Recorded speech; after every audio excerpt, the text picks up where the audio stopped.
Let's talk about sex. Maybe. Welcome to the xoundcast. The xoundcast is the podcast from Xounds, the app to discover authentic audio erotica, as well as to record and share it anonymously. Hey, I'm Cornelia, the co-founder of Xounds, and on the xoundcast I invite guests to talk to me about diversity and innovation around sexuality and intimacy.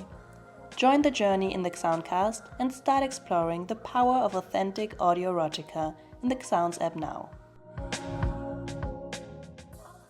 Welcome to another episode of the xoundcast, the first time in real person, a real live recording. I'm so excited. Thank you, Sneha, for being here with me today. And you're the co-founder of eras.fyi. And you can tell me all about it in a second, but I want to start with a little icebreaker. So kind of taking away a little bit of the topic of the day. So imagine you were thirsty and you rubbed on a bottle and a genie came out of the bottle and is giving you the option to create your rich world. So how would your very own rich and world full of richness look like? Oh, a world of riches. That is quite the genie wish. I spend a lot of time thinking about money and wealth distribution, and the immediate thing that comes to mind is that in a world of riches, I would love that the playing field is kind of leveled for everyone. So perhaps it's the equivalent of wishing for world peace, but I would really wish for financial equality. I think that would be the ultimate richness for me, that everyone feels comfortable pursuing, they feel comfortable to live the lives they want and pursue the life that they want as well. Mm-hmm. Sounds really nice. Maybe that would even lead to the world peace, right? It could. Yeah. It's something that we've thought about at Eras. Like, what could financial well-being for everyone lead to? Yeah, exactly. Okay, so let's bridge over to Eras. What is Eras, and what motivated you to join the team and actually build Eras? Excellent question. So, I'm the co-founder of eras.fyi. We're a money mindfulness app, and our goal is to make money easy for everyone. And so we have a special focus of helping and empowering the underserved, as I was just saying, to live the lives they want to. And I jokingly like to say that we're for the girls and the gays. So we have a special focus on the queer market currently. We're Berlin-based, and I have been working with Eras for nearly a year and a half now. I joined my co-founder Jason at a queer financial well-being workshop, actually. Wow. It's a very Berlin meeting. We have a mutual friend of ours who owns a vegan bakery, which is also a community space, which regularly hosts, I would say, artistic community-focused events. And so I at the time, I was feeling quite anxious about my finances. Mm-hmm. I'd just been laid off from my job. I'd been employed for the last 10 years full time, and so I was really questioning what the next step forward was. And so I went to this queer financial well-being workshop, which was led by Jason, and he told me about the vision that he had for Eras, which is the one I described. And I was coming out of a kind of space of feeling quite dissatisfied with what I was doing in the corporate world, and I really wanted to work on something that I believed in. And I do think that not only is this a topic close to my heart, it's also practically useful for me, because financial well-being is a topic that I've struggled with for a long time, and I think a lot of people like me migrants, women of color, have struggled with as well. And so I wanted to make it easier for myself, but also easier for people like me. Amazing. And you used the word financial well-being, and I also heard, I think you and your co-founder Jason using the word mindfulness, like financial mindfulness. So how does the app actually help with this, and what is really the bridge between something with finance and helping you with dealing with money to the mindfulness part? That's an excellent question, and I was actually thinking about that also when finding the connection with sounds as well. And I think the connection is the mind-body connection, being that I think when you are present in your mind and in your body, you have greater clarity in the actions that you take and the decisions you make. And that's what Eras really aims to do. We help to help you make the financial decisions you want to, and we do it through primarily daily activities with a money mindfulness focus.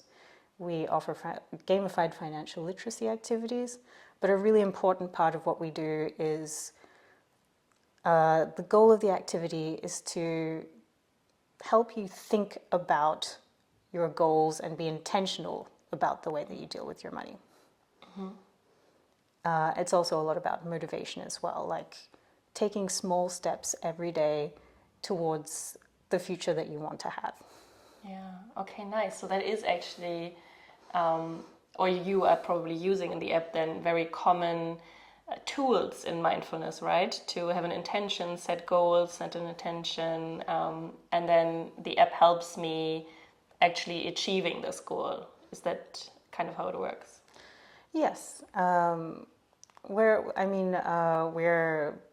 working on some big things in terms of product and rolling out new features. But I would say that the core focus of the app is, yes, it's very much designed to help you set the goal that makes sense for you and to work towards it with the activities that I mentioned. We also have a progress tracker where you report the moves that you've made towards your goal. And there's also a community aspect where the points that you earn by participating consistently in activities and tracking your progress also help vote on social impact causes. We have a donation section in our app where our users can vote on causes that they care about, and at the end of the month they can donate to them as well, which is a really powerful tool we found in keeping people motivated on working towards this goal that, let's be honest, it's hard to think about your finances constantly. It's hard to be mindful. And having this kind of community focus and motivation it is that you are helping yourself and helping others at the same time. We found it to be a really powerful motivator. Yeah, that sounds amazing. The community part, I would say, is another connection between xounds and eras that definitely I thought of when I first heard of you and met you. And especially your focus on a queer community, not exclusively, as I understand, but primarily. And that, of course, is also something we want to do with xounds. So we're speaking is like first and foremost to everyone who has been misrepresented so far in the world of erotica, and that primarily is also women. It is all the queer people. It is all the people who have been misrepresented for cultural ways, for skin color, for identity. So what does it mean to you to basically focus on a community like the queer community first, while at the same time, of course, being open to everyone else who needs the service? Yeah, it's a good question. And I think the simple answer is we want to help our community first. Both me and my co-founder are proud members of the queer community. We have a strong connection to it. And from a business point of view, when we tested our proof of concept and when we threw it out into the world, hey, who needs a money mindfulness app to help you get a better hold on your saving and spending and your financial behavior? It was actually queer people who put their hands up and said, yes, me, I need this. So it's a two-way street, I think. There was demand and there was an openness from us to serve this community. So yeah, of course,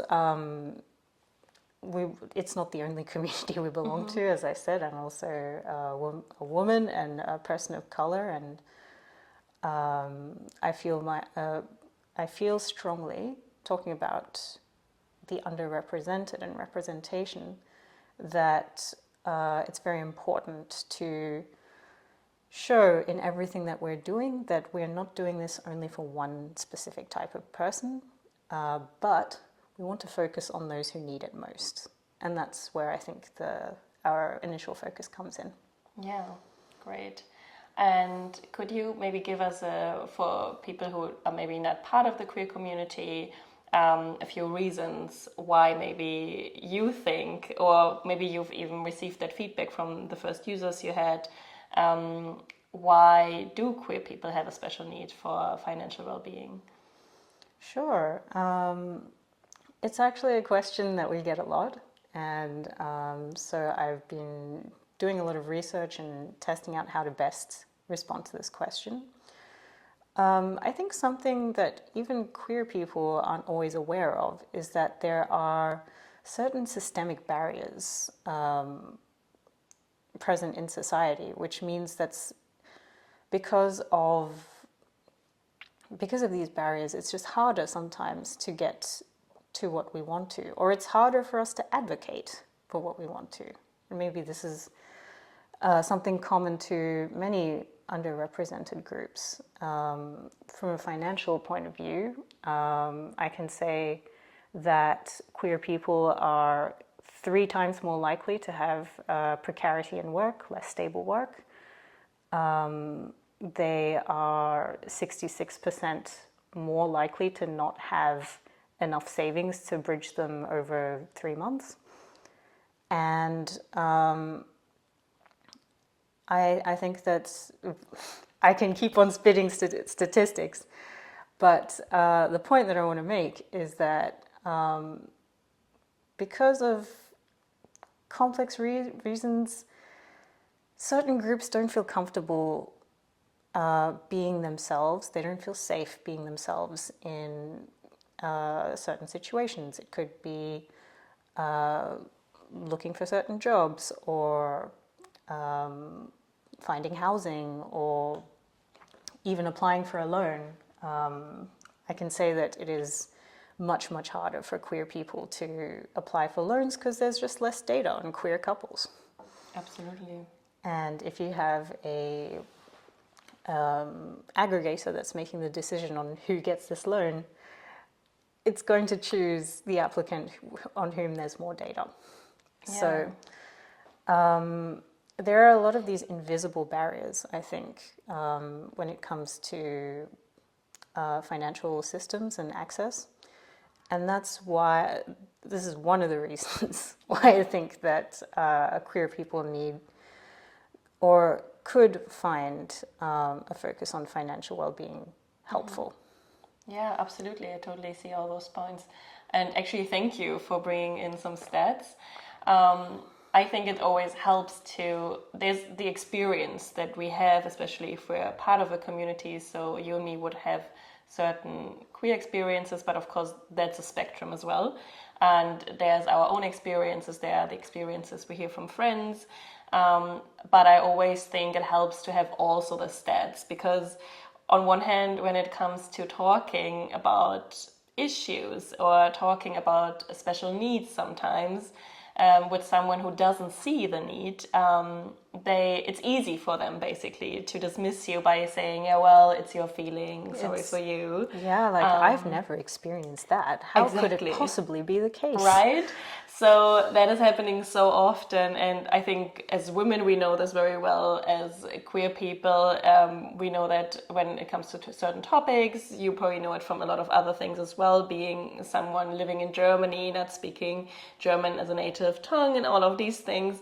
So there's probably a lot of experiences that if you tell that to, the typical investor in Germany, for example, who would just have not the same experiences, and what I had the experiences at least would not really find it easy to listen to your experiences. So I always feel like it helps me totally to know my numbers. So thank you actually for giving us some stats. I always love to learn some more, hard facts that I can use in conversations like this as well.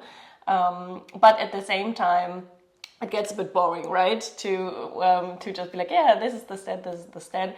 And at the end of the day, we're selling emotions and we're selling well-being, right?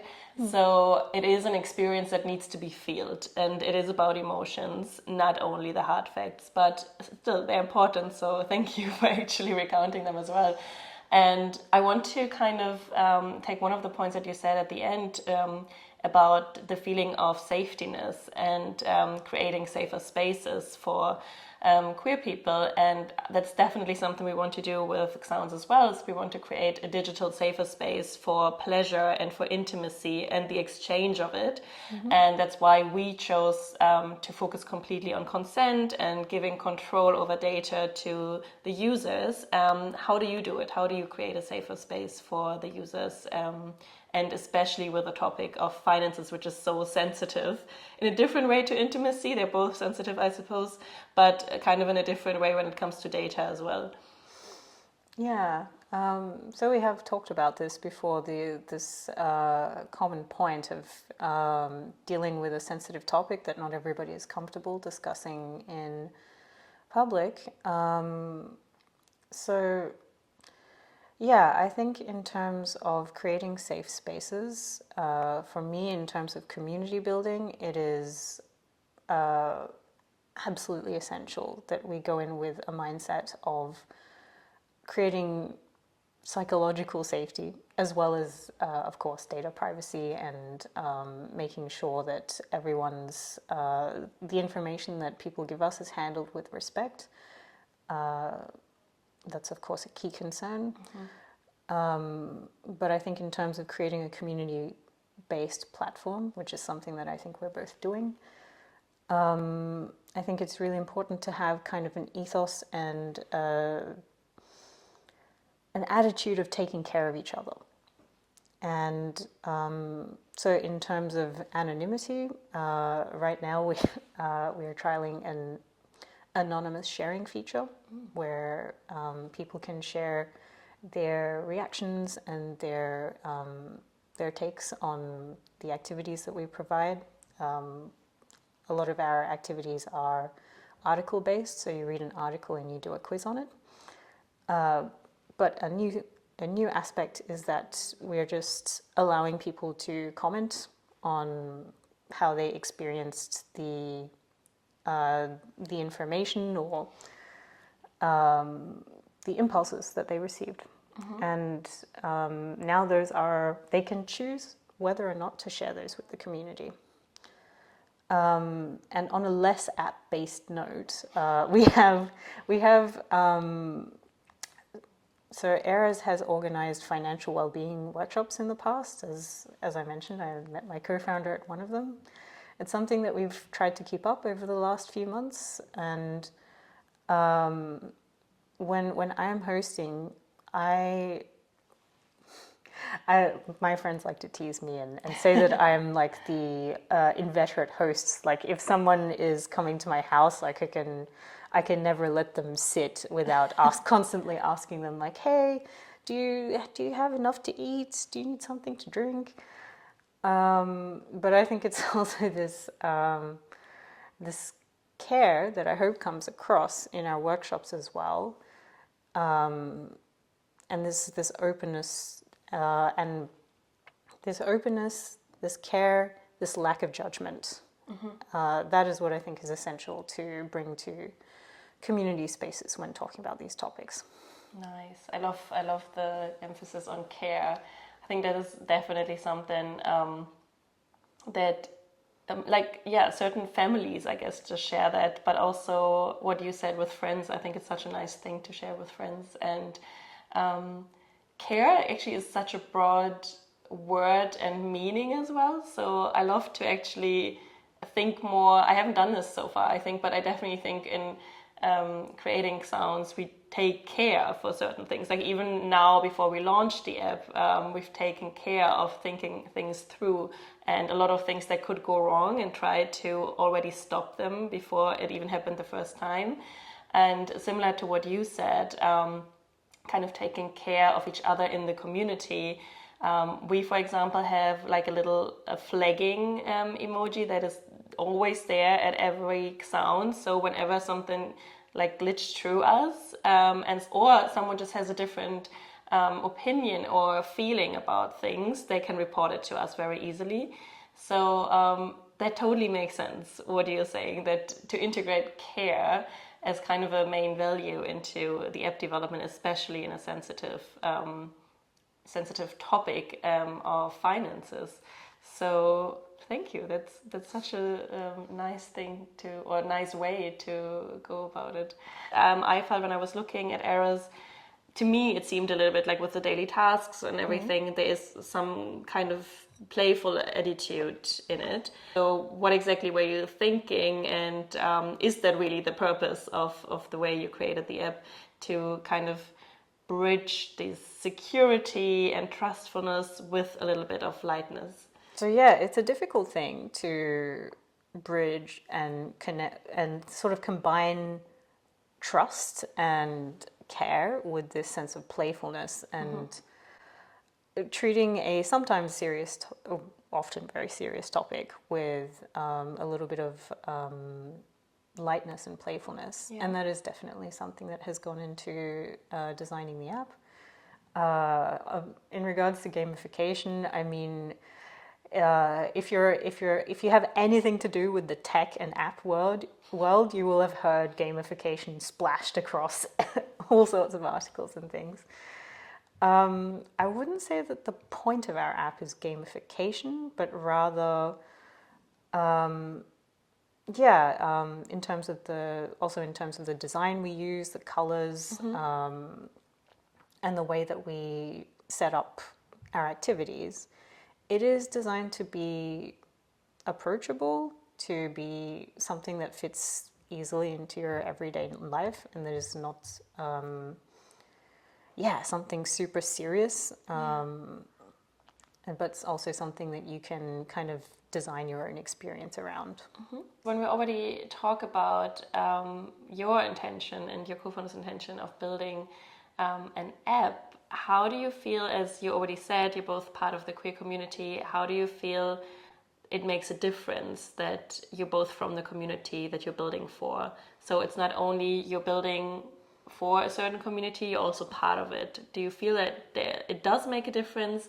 And maybe also a little bit more in the entrepreneurial world, do you see it makes a difference compared to other startups, or what do you see when it comes to leadership? Yes, I think it absolutely makes a difference. I mean, a lot of what we were talking about earlier in terms of trust, in terms of finding the people who need us, it is a shortcut in a way if you are in the community that you are wanting to help. And so that has been a huge amplifier or multiplicator, I would say, in terms of getting our app to the people who we wanted to go to and who we wanted to help. And also in terms of business advantages. I mean, we can be honest and say that there are a lot of money apps out there for lots of different purposes. But I've researched a lot of them, and there really are not that many focused on LGBTQ and queer experiences.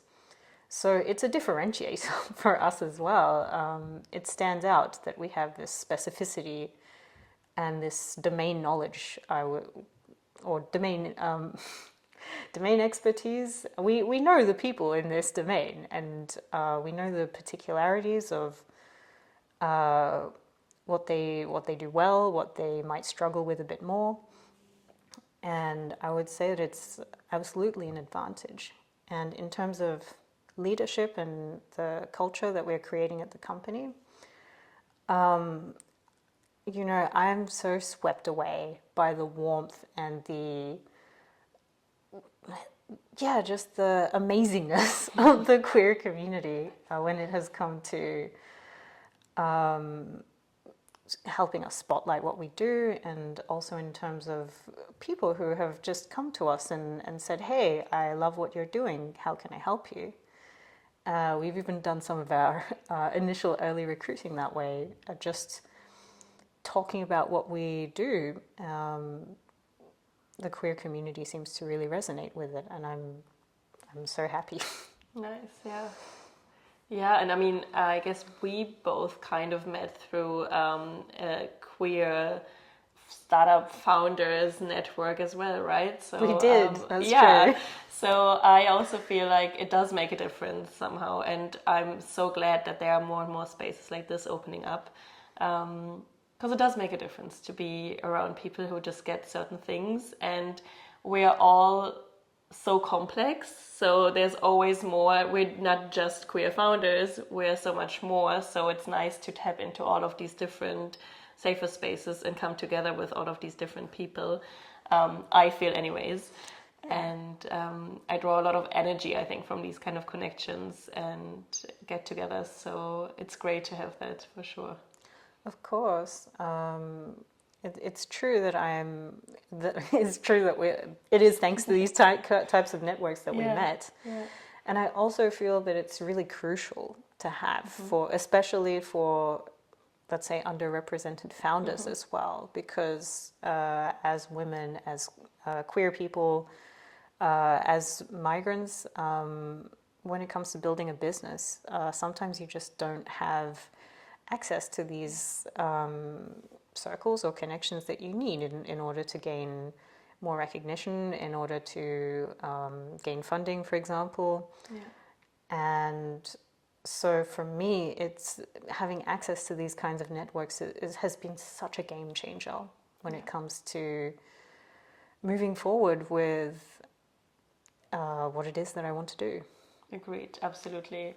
And so I think this is probably, this understanding of community and network in that kind of sense is probably something that brought both of us to also just knowing without thinking much about it that our apps also need to have some kind of community feature, a community to its core, basically.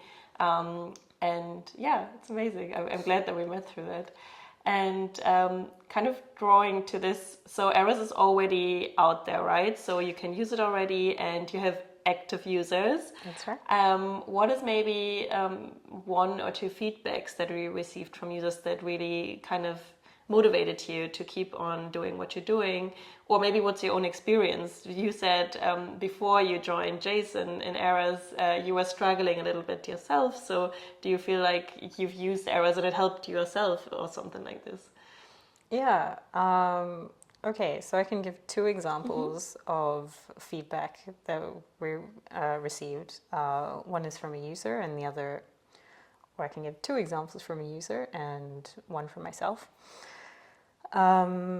So the most recent feedback we got was from a user on the weekend who said that, hey, you guys are sending me too many notifications. I want to turn this off. Which was, constructive feedback. We got okay. Some people are not vibing with getting email notifications 2 times a day. So that was helpful in order to grow, because I think in a way, every piece of feedback, positive or negative or in between, is a motivation and driver to change and do better. Another another feedback was kind of the exact opposite. We have an early user of our who is signed up to our daily notification reminder, which is essentially receiving an email every day saying, "Hey, remember you have this saving goal. Be mindful about it." And when we talked to this user in a later user interview, they said that one day they were sick or there was some glitch and they missed their daily reminder. And because they had grown so reliant on it, they forgot about their saving and spending goal. And they ended up blowing their budget. And afterwards they were for one day. For just one day. And their response was, "Oh no, where was it? I needed you then." Wow. Another piece of feedback from them was, "I love how annoying it is." And I think by annoying they mean how constant it is. So every single day, without fail, you will get a reminder from us to be mindful about your money goal. And you know, it's a commitment, but having people react that way, saying that, you know, it was gone for one day and I collapsed. I miss it so much. Yeah, and like, yeah, absolutely. Wow. Not that I collapsed, but you know that it was so much harder for them to focus on their goal. That's really motivating. It's like, oh, you know, I'm doing this simple thing, but it's making such a difference for someone. Yeah, wow. I mean, that is great feedback. That just totally shows how much impact you can have with the app in total, but just like this one feature even. Wow, that's amazing. At the same time, I hope that person got back on track. They did. No problem. No worries on that score. They did.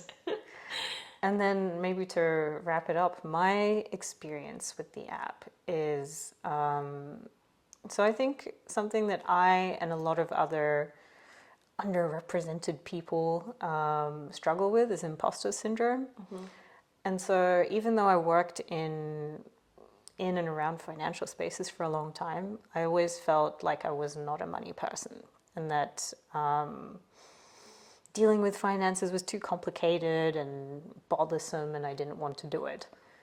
But then when I had this, let's say, point of crisis when I was laid off, I realized that it was something that I always felt very anxious about, and it was, even though I was avoiding it, it was still there. It had to be dealt with. And so I started using Eras with a view to kind of banish this anxiety and this imposter syndrome, and yeah, like I said, start making small steps towards change. And I've been using it for a while now. And yeah, I can say that my attitude towards dealing with money has definitely changed. It's not that there has been a focus on learning, but more so confidence building. And I realized that in a way, nobody really knows what they're doing. I mean, I am not a financial advisor by any stretch, but the rules or best practices of dealing with your finances are pretty simple. And at the end of the day, it is earn enough to cover your basic expenses, spend less than you earn, save for emergencies, and if you can, invest and in a diverse portfolio with some of those savings. But aside from that, there's no correct way to do things. And yeah, I think that's where a lot of this imposter syndrome comes from for a lot of people. in general, but marginalized people in particular. It's this feeling that they are just somehow not the right people there, in that they don't have the competence, but they do. Yeah. It's just a question of making the first step, I think. The goal is absolutely to empower you to be the master of your own destiny. And I also see parallels with sexual empowerment as well, because I think a lot of the time in both financial areas and perhaps in terms of pleasure and sexual health, I think we feel that if there are problems, they will be solved by gaining the right knowledge. But at a certain point, it's not so much about knowledge anymore. It's about feeling confident and empowered to take the steps you need to, or ask for what you want. And also, I think where I see another parallel is with finances, just as with pleasure, you need to figure out what is important for you personally first, and then you can go out with certain things. So with finances as well, you need to figure out what is important to me. Where do I want to spend money?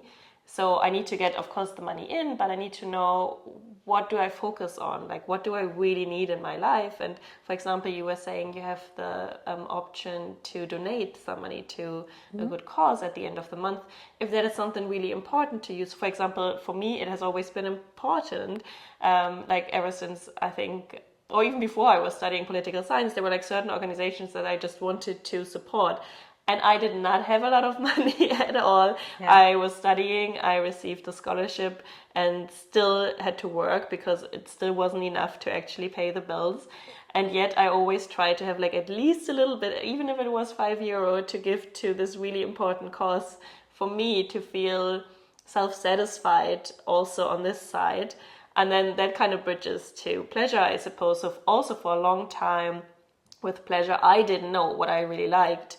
And I needed to figure that out first before I could actually have pleasure with a partner, or have pleasure with multiple people, or talk about intimacy in the way that I can do it now. I needed to figure that out for myself first. And I think this is something we hope that Xounds can help people with, is to explore themselves and their intimacy, and what that means and how it changes throughout life. And I guess that's the same with finances, right?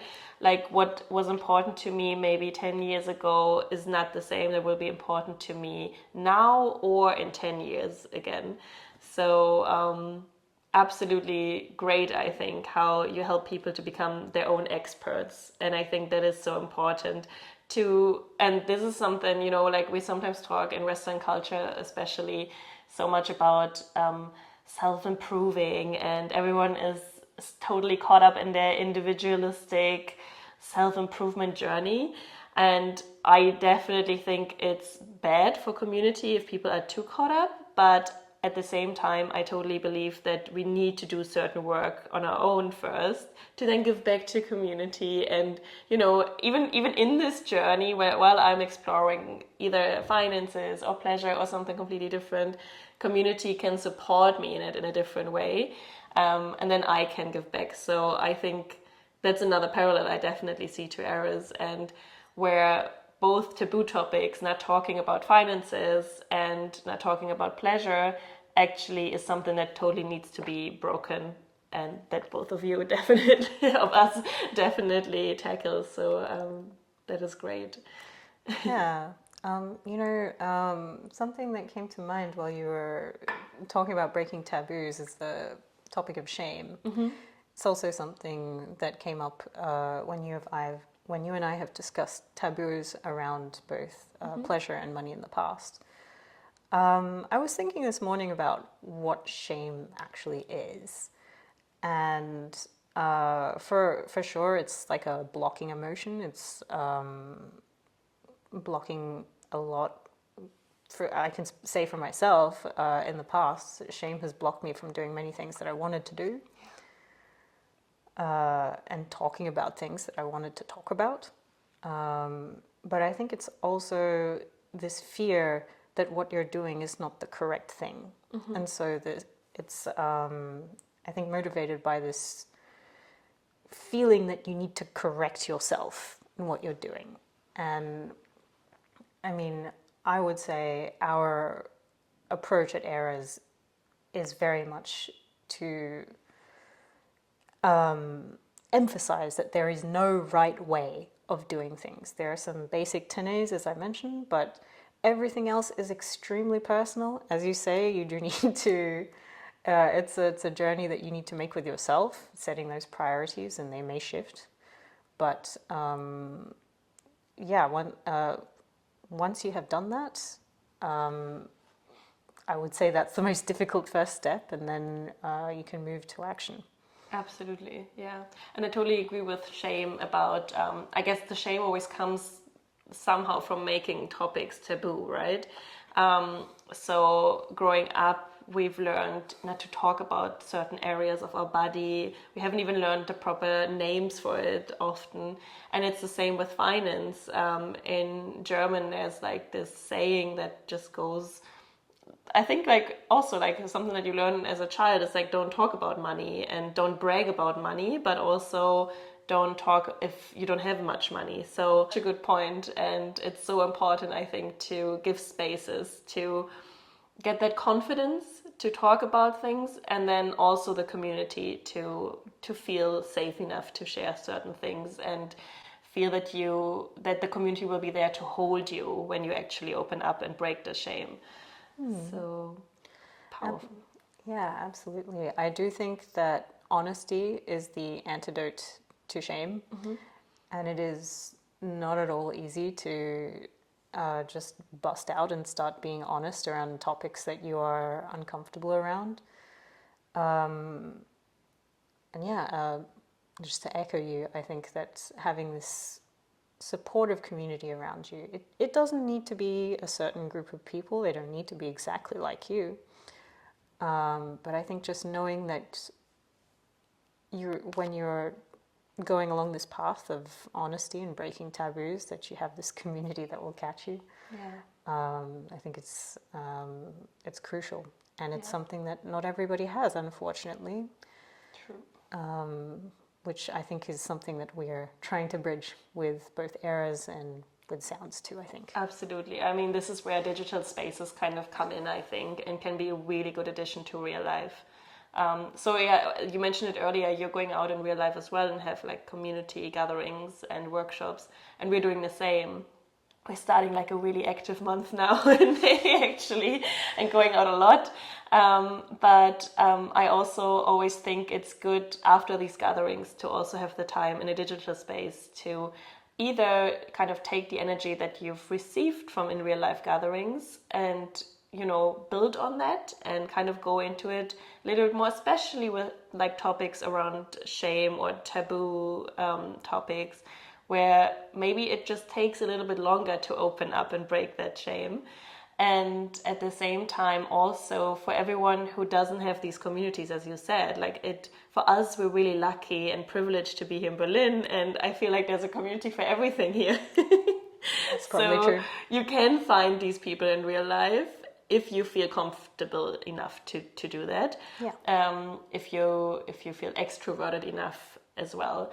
But then at the same time, people who are not in a city like this or not in a city at all have it way harder. Also in other countries and other cultures where it's not also only stigma around certain topics, but there's, especially with being queer, it's actually illegal in some countries to do that openly and say that openly. So it's not only a certain stigma or a certain bias you need to fight. It's actually very existential. So I think this is where like digital products like ours can just do so much more and bridge this a little bit between what is happening in real life. And I still always think you need strong connections in real life, but the digital world and apps like ours can help people. For sure. And sometimes I do find myself asking this question, what's better, online or in person? And yeah, when it comes to the internet and the new tech that's available to us, it's exciting and it offers so many possibilities. But yeah, I think the real distinguishing point behind what I think both of us are trying to do is create kind of a blend between this safe space, this community space that up until now has been very difficult to reproduce and scale in an online space where there's larger accessibility. You don't have to be in a certain place or to look a certain way. You can keep your anonymity and your privacy, but you can still communicate and participate in this kind of space. Yeah. Yeah, and I guess also that is something, participation is so core to both xounds and eras, and this really self-representation, like understanding what is important to you right now, and whenever you feel ready, use all the tools that we give to you to, either raise your voice for pleasure or go out and learn properly about finances and taking control of both your data, your finances, of your life in the end of the day. So yeah, that's beautiful. I think I need to wrap up. Okay. So one last question. What's the next big things for eras? Is there anything big planned that we can look forward to already? Of course. Yeah. So over the next few months, we are rolling out our impact campaign. So we are rolling out a lot of initiatives, a lot of partnerships with organizations and companies and startups like yours that we care about. And basically we are, as I hinted to, we're planning some very exciting changes in the app, which I think will speak even more to what our users have been asking for. And we are gearing up for Pride, of course. So we are planning a lot of events and visibility measures that are in June, as I think many startups in our space are doing. So I would say definitely keep your eye on what Eras is doing now and over the next few months. Yeah, I'm excited for it. Looking forward to your impact campaign as well. And then, of course, if we do more stuff together, I'm really excited for that as well. And then, as you said, Pride, and here in Berlin, Pride is always in July, so it's a long Pride month for us. And I'm looking forward to that for sure. Yeah, me too. I mean, June is the International Pride Month, and July is kind of the Berlin Pride Month. Exactly. So it's always like kind of 2 months, which is great, but it's also afterwards I'm like, okay, whew. That was a lot of queer. It's a lot of queer. And that's amazing. It's more kind of like, because there are so many amazing events and I want to kind of take part in all of that. There's so many special things made around Pride, which is so cool. And we're always like, as xounds and eras, and I want to tap into that too, of course, but also me personally. So at the end of this 2 months, I'm like, whew, maybe I need a break. Yeah, I mean, it's also a time where you have to preserve, as with most things, you need to preserve your energy and pick what serves you. But it is an exciting time. So nice, yeah, just to have, like I said, whenever I'm in queer spaces, I always feel like I'm somehow being hugged. Yes. Like I'm receiving a warm hug. It's so nice. And having 2 whole months to connect and just enjoy this warm hug is fantastic. So I'm really looking forward to it. I will, of course, be taking breaks here and there. Like I can't be being loud and proud and queer every single moment of the day, because that's not possible for everybody, for anybody, I think. And we are the rest of the year as well.